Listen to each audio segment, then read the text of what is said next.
Hello, welcome to my channel Manimozhi's kitchen chronicles. இன்றைக்கி நம்ம இந்த வீடியோவில் மிளகா பஜ்ஜும் வாழைக்காய் பஜ்ஜும் எப்படி செய்கிறதுன்னு பார்க்கலாங்க. நல்லா புசு புசுன்னிட்டு சூடாக மழை நேரத்தில் சாப்பிட்டா ரொம்ப நல்லாயிருக்கும். நீங்களும் ட்ரை பண்ணி பாருங்கள்.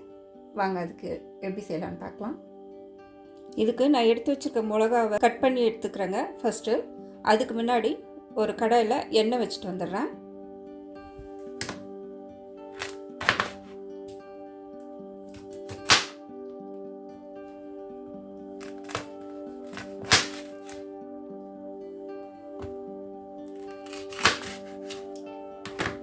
இதில் இருக்க இந்த விதையை மட்டும் எடுத்துடலாங்க. கொஞ்சம் காரம் குறையும், குழந்தைங்கள்லாம் சாப்பிட மாட்டாங்க. இல்லைன்னா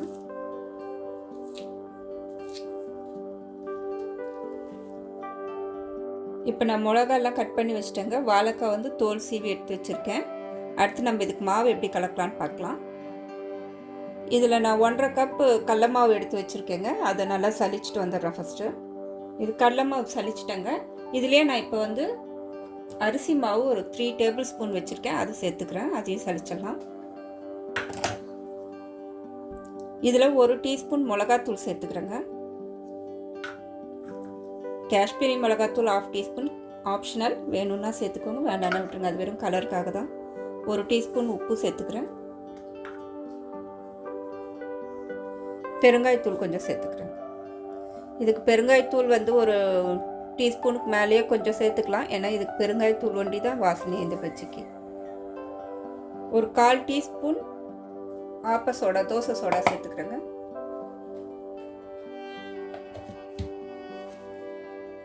இப்போ இது எல்லாத்தையும் நல்லா மிக்ஸ் பண்ணிவிட்டு கொஞ்சமாக தண்ணி ஊற்றி கலந்துக்கலாங்க. கொஞ்சம் பஜ்ஜி மாவு இட்லி மாவு பதத்தில் இருக்கணும். பஜ்ஜி மாவு கொஞ்சம் கெட்டியாக, தண்ணியாகவும் இல்லாமல் ரொம்ப கெட்டியாகவும் இல்லாமல் மீடியமாக இருக்கணும்.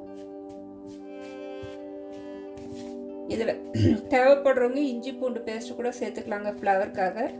நான் பொதுவாக சேர்க்கறதில்ல.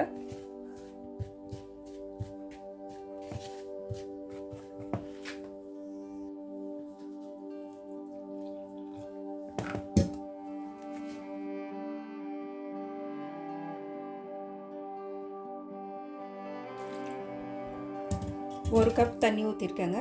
கலந்துட்டு பார்க்க. மாவு இந்த பதத்துக்கு இருக்கணுங்க. கொஞ்சம் கட்டிகள் இல்லாமல் நல்லா கலக்கி வச்சுக்கோங்க. அதே நேரத்தில் உப்பு காரம் இப்போ டேஸ்ட் பார்த்துக்கோங்க. தேவைப்பட்டால் இன்னும் கொஞ்சம் சேர்த்துருங்க.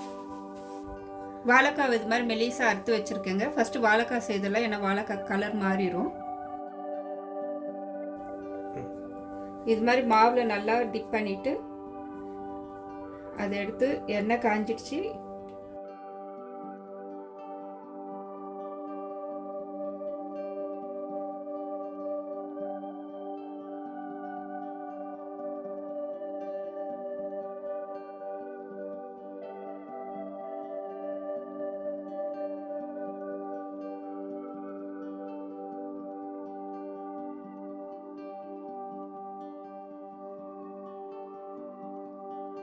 இது கொஞ்சம் நல்லா வெளிப்பக்கம் கொஞ்சம் கிறிஸ்பியாக ஆகிற வரைக்கும் வேக விடணுங்க. கொஞ்சம் நேரம் தீச்சிடக்கூடாது. கொஞ்சம் நல்லா கிறிஸ்பியாக ஆகணும்.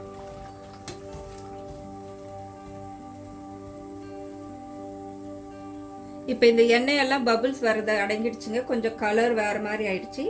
இந்த ஸ்டேஜில் நம்ம இதை எடுத்துடலாம்.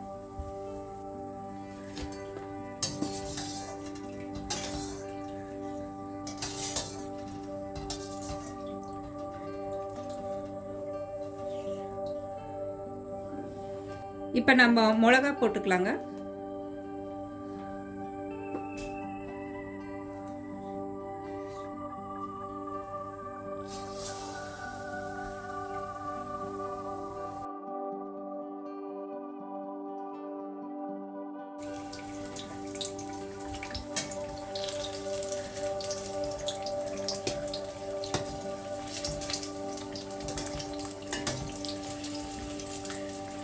இதுவும் அதே மாதிரி தாங்க. ரொம்ப 2 பக்கமும் வெந்து நல்லா அந்த எண்ணெய் இப்படி பபிள்ஸ் வரதெல்லாம் அடங்கி நல்லா மேலே கிறிஸ்பியாக ஆகணும். அந்த நேரம் வரையும் விடணும்.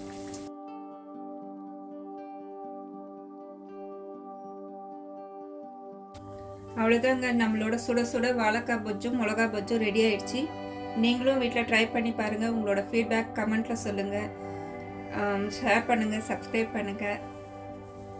தேங்க்யூ. நெக்ஸ்ட் வீடியோவில் பார்க்கலாம். பாய்.